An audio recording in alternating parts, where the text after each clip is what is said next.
Assalamualaikum warahmatullahi wabarakatuh. Apa kabar anak-anakku sekalian? Semoga sehat selalu ya. Pada kesempatan kali ini Pak Takim akan menjelaskan tentang sistem pernapasan atau dikenal juga dengan nama respirasi. Tapi sebelum dijabarkan materi tentang respirasi ini, alangkah lebih baiknya kita sama-sama berdoa menurut agama dan kepercayaan masing-masing, supaya ilmu yang kita dapatkan itu bermanfaat dan menjadi berkah buat kita semua. Berdoa menurut agama dan kepercayaan masing-masing dimulai.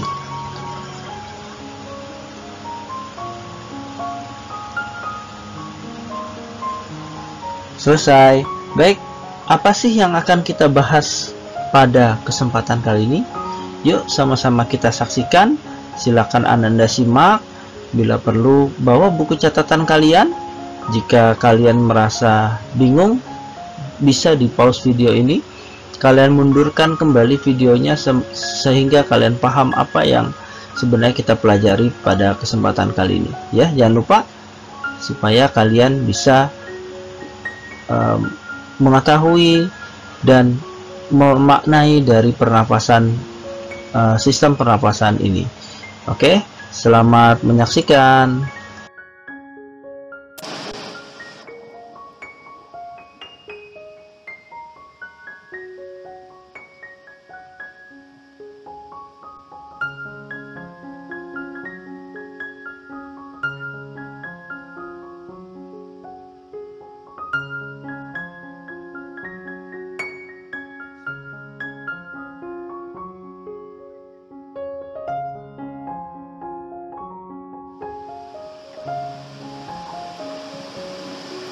Baik, seperti di awal tadi sudah Pak Takim sampaikan, yang kita pelajari kali ini adalah sistem pernafasan atau sistem respirasi.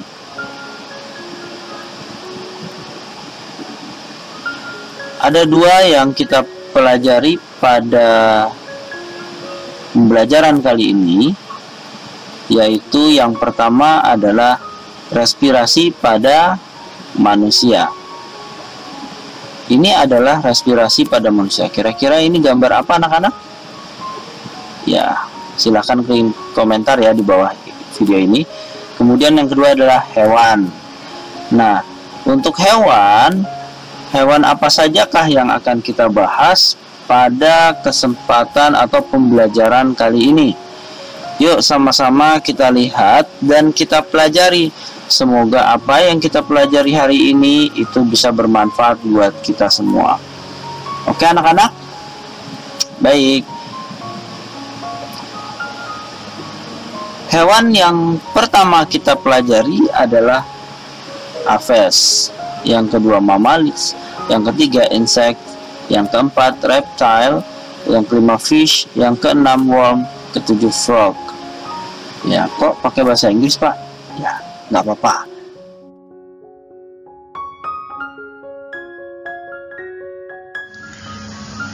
Pada kesempatan ini kita hanya membahas mengenai respirasi pada hewan. Hewan apa saja sih yang akan kita pelajari? Yuk sama-sama kita simak. Yang pertama adalah burung. Berikutnya adalah mamalia. Kemudian serangga. Lalu reptil. Berikutnya adalah ikan. Lalu cacing.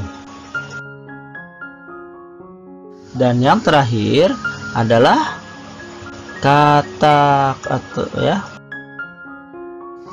Baik, yang pertama kita bahas adalah burung. Pada burung, tempat pertukaran udara pernafasannya terjadi di paru-paru, di mana paru-paru burung itu berjumlah sepasang. Artinya ada dua ya, di kanan dan di kiri, dan terletak di dalam rongga dada yang dilindungi oleh tulang rusuk. Sama ya seperti manusia. Selain paru-paru, burung biasanya memiliki 4 pasang perluasan paru-paru. kita biasa mengenal dengan nama pundi-pundi hawa, atau juga ada yang biasa menyebut dengan kantung udara atau pundi udara. Nah, nama latinnya adalah Saccus pneumaticus. Dengan adanya kantung udara mengakibatkan pernapasan pada burung itu menjadi efisien, terutama saat dia ngapain ya? Ayo, ada yang tahu? Ya, silakan jawab di kolom komentar ya. Ini pertanyaan pertama. Saat apa dia menjadi efisien? Oke. Silakan menjawab di kolom komentar ya. Nah, kantung udara ini memiliki beberapa fungsi, ya antara lain sebagai berikut. Kantung udara memiliki fungsi, yaitu pertama, membantu pernafasan burung saat terbang. Jadi, ketika burung terbang, aktivitas pada otot dada burung saat mengepakkan sayapnya membuat udara yang masuk ke dalam paru-paru menjadi kurang optimal. Oleh sebab itu, kantong udara yang menyimpan cadangan udara dan membantu burung saat terbang. Selain itu, kantong udara juga menjaga suhu organ bagian dalam burung, di mana dengan cara menyelubungi organ dalam dengan rongga udara agar burung tidak merasa kedinginan. Kenapa demikian? Karena seperti kita ketahui bahwa semakin ke atas atau semakin ke bawah, artinya ke dalam lautan ya, semakin kita tinggi terbang ke atas ya, maka udara itu akan semakin, ya tentu saja semakin dingin, dan tekanan udara pun semakin besar. Sehingga supaya burung itu bisa tetap hangat, maka dia memiliki kantung udara. Ayo anak-anak, kira-kira apakah anak-anakku tahu burung apa yang terbangnya cukup tinggi? Ya, burung apa yang terbangnya paling tinggi? Nah, silakan jawab di kolom komentar ya. Ini adalah pertanyaan kedua. Lalu kemudian kantong udara ini mengatur berat jenis tubuh burung, di mana kantong udara ini pada saat burung berenang maupun saat burung terbang. Loh, kok Pak burung berenang? Ya, beberapa burung itu untuk mencari makanan, khususnya burung-burung laut ya, itu dia bisa berenang beberapa lamanya supaya dia bisa mencari ikan di lautan, tapi nanti juga akan terbang lagi ya, seperti itu. Yang berikutnya membantu memperkeras suara burung. Jadi kantong udara ini akan membuat burung semakin nyaring suaranya, dan suara burung akan terdengar sangat keras. Pernahkah kalian mendengar ketika kita berada di pegunungan ada suara burung tapi tidak terlihat? Ternyata pas kita lihat ke angkasa ada seekor burung elang yang sedang terbang jauh di sana, tapi kita bisa mendengarnya. Nah, itu karena dia memiliki kantong udara sehingga membuat suaranya menjadi semakin nyaring. Ini adalah gambar pernafasan pada burung. Ya, jadi lubang hidung masuk ke dalam trakea, lalu ada di sini ada kantung udara 4 buah ya, di mana paru-parunya juga sepasang.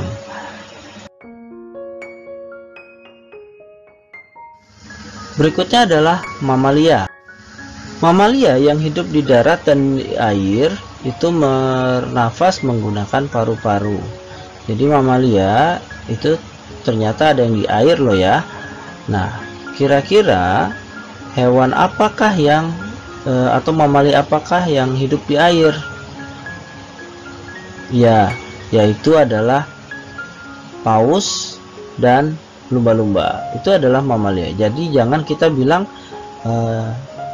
ikan paus ya, karena paus bukan ikan, apalagi ikan lumba-lumba. Coba anak-anakku tahukah satu hewan lagi yang hidup di dalam air ya, satu hewan mamalia yang hidup di dalam air? Ini pertanyaan nomor 3. Silakan anak-anak tulis di kolom komentar ya jika Ananda mengetahuinya. Bagaimana cara mamalia air bernafas? Kan dia di dalam air. Tentu saja mamalia itu ketika dia ingin mendapatkan oksigen, maka dia akan muncul ke permukaan. Makanya lumba-lumba itu sering loncat-loncat ya, atau ikan paus juga walaupun besar dia sering memunculkan kepalanya ke atas atau ke permukaan laut. Supaya apa? Supaya dia bisa menghirup oksigen yang ada di udara.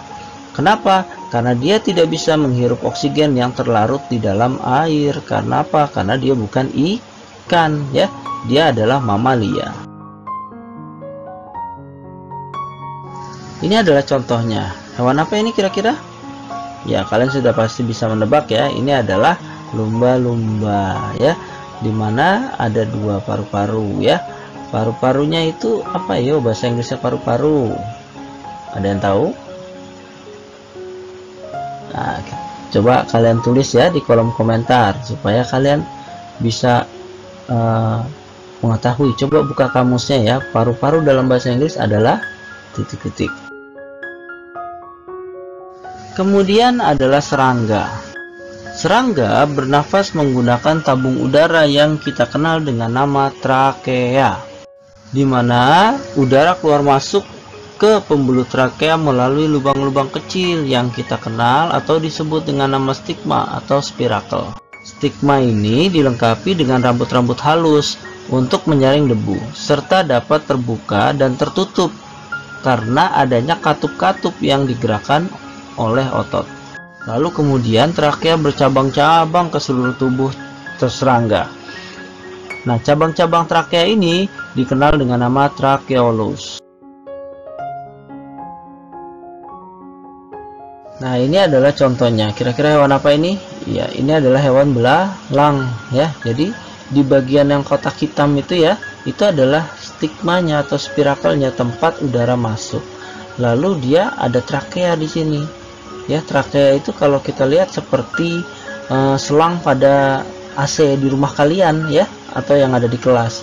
Ya, jadi dia seperti berlipat-lipat. Nah, seperti itulah trakea. Nah, trakea bercabang menjadi namanya tracheolus atau tracheola. Lalu dia akan masuk ke dalam sel-sel tubuh dan terjadilah pertukaran udara di sana.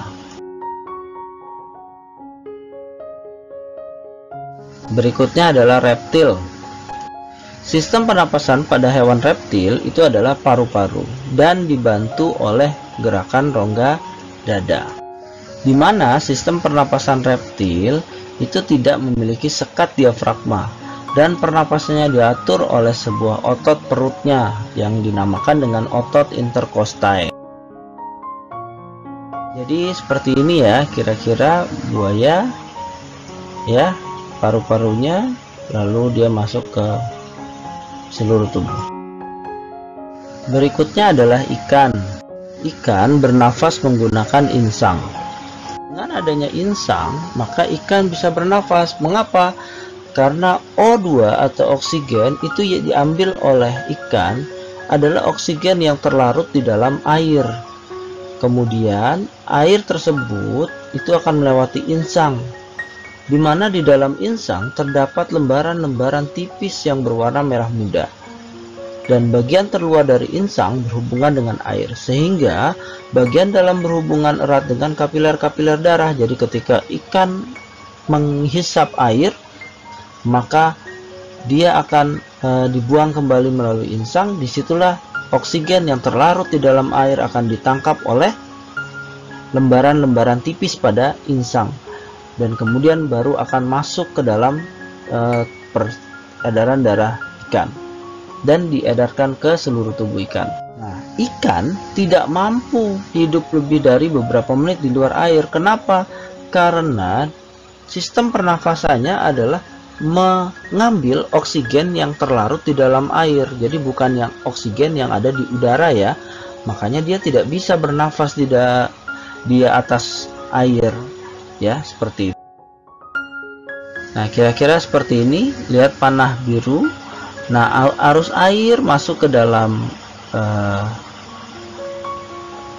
mulut ikan. Kemudian panah berikutnya adalah air keluar dari si insang.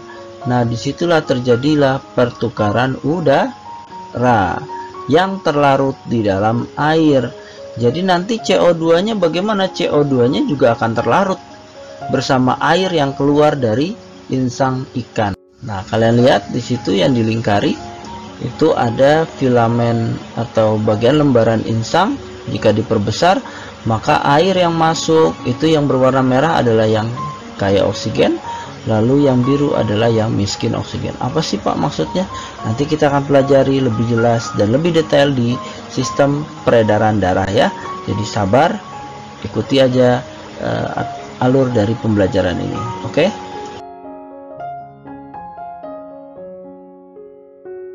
Lalu cacing tanah. Pada cacing tanah, pernapasannya melalui permukaan kulitnya. Karena permukaan kulit cacing tanah terdapat banyak sekali pembuluh darah, maka dia menghasilkan lendir. Di mana karena adanya lendir, maka disitulah terjadinya mudah menyerap oksigen pada udara. Ya, jadi itulah yang menyebabkan kenapa tubuh si cacing itu selalu berlendir, supaya oksigen mudah terikat oleh lendirnya lalu masuk ke dalam tubuhnya melalui kulitnya. Kemudian gas hasil respirasi yaitu CO2 juga dikeluarkan melalui permukaan kulitnya. Karena proses pernafasan cacing tanah dilakukan melalui permukaan kulitnya, maka proses respirasi pada cacing tanah dikenal juga dengan nama respirasi integumenter. Ini adalah gambar cacing tanah ya, bisa kalian lihat sendiri seperti ini. Kemudian adalah katak. Katak memiliki 3 sistem pernafasan. Banyak ya, ada 3 sistem pernafasan. Tunggu dulu. Maksudnya 3 di sini adalah ketika katak masih berupa kecebong, katak bernafas menggunakan insang.